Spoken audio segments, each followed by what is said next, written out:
A bustling department store is alive with the sounds of holiday shoppers. Amid the chaos, a young woman named Claire roams aimlessly, trying to find a gift for her sister.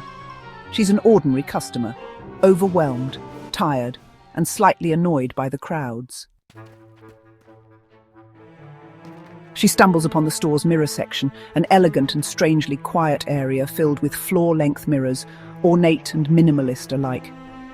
The contrast between the bustling store and this serene corner is striking. Drawn to a large antique mirror with an intricate golden frame, Claire stops and gazes into her reflection. The mirror seems to hold a mysterious allure, almost as if it has a story to tell. At first, her reflection mirrors her movements perfectly. She adjusts her hair, straightens her coat, and checks her phone. Everything seems normal, just like any other mirror. But as she turns to leave, her reflection lingers, still staring directly at her. It's as if the reflection has a mind of its own, refusing to let go. Claire freezes. She turns back slowly. The reflection quickly catches up, mimicking her again. The eerie sensation sends a chill down her spine. Nervous laughter escapes her as she shakes her head and walks away. She can't shake the feeling that something is off, leaving her unsettled as she moves away from the mirror. Moments later, she hears faint whispers, like muffled voices coming from the mirror section. Curiosity wins, and she returns to the antique mirror.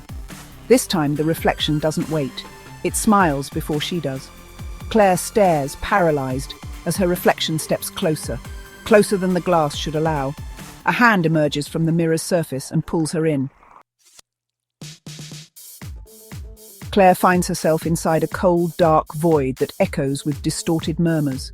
The air is thick with an unsettling chill, and she feels an overwhelming sense of isolation. On the other side of the glass, the store bustles on as usual, filled with the sounds of holiday cheer. But now, she is trapped inside the mirror, separated from the world she knows. Panic sets in as she pounds on the glass, screaming for help, but her voice doesn't carry through.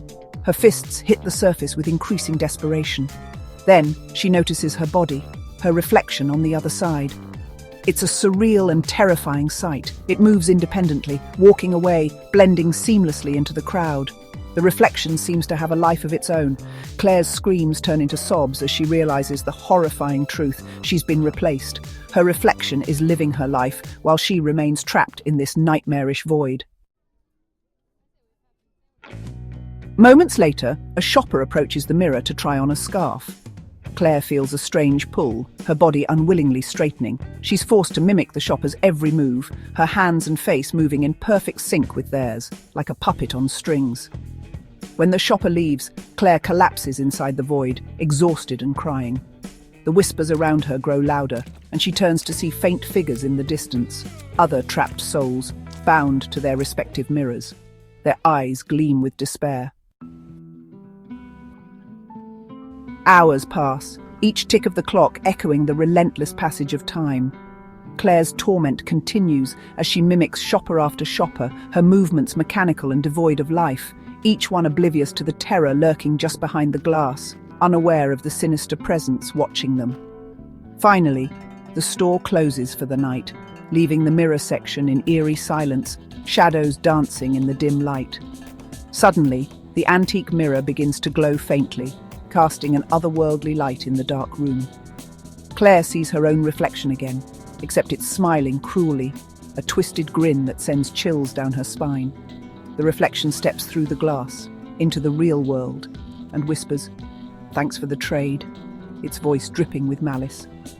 It adjusts its hair, mimicking Claire's earlier gestures, and walks away into the empty store, leaving a trail of dread behind. Inside the mirror, Claire screams, pounding on the glass with all her strength, her cries echoing in the void. But the store lights flicker off, leaving her trapped in darkness, her fate sealed in the cold, unfeeling glass. The next morning, the store opens, and the antique mirror now shows someone else in its reflection, a new, unsuspecting soul who stops to admire the ornate golden frame. As the screen fades to black, the faint sound of a whisper can be heard.